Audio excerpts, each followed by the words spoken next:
Bunaqa choylar ichayotgan kompaniyalarda eng sizlarni aldab oladigan narsasi dieta qilish shart emas, doringizni ichishingiz shart emas, insulin qilish shart emas. Ular gruppalariga bor shunaqa deyishadi.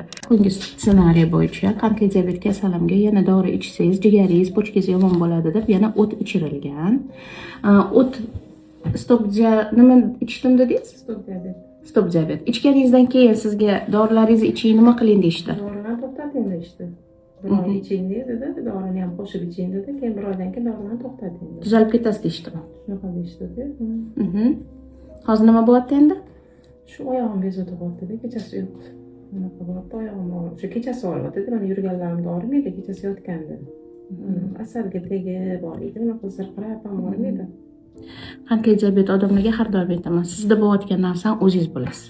Sizga atrofdagilar yema, ichma, qilma, doriga o'tirib qolasan, insulinga o'tirib qolasan yoki tabletkalar jigaring parchalaydi, pochkani parchalaydi desa, bu chetdan gapirish oson holat, lekin sizda nima o'tayotganini o'zingiz his qilasiz. Agar oyog'ingiz og'rimasligini xohlasangiz, asabingiz buzilmasligini xohlasangiz, ko'zingiz ko'rib turishini xohlasangiz, pochkangiz ishlab turishini xohlasangiz, diabetda dorilarni vaqtida ichish kerak. Birinchi o'rinda parhezza qilish kerak. Bunaqa choylar ichayotgan kompaniyalarda eng sizlarni aldab oladigan narsasi dieta qilish shart emas, doringizni ichishingiz shart emas, insulin qilish shart emas. Ular gruppalariga bor shunaqa deyishadi.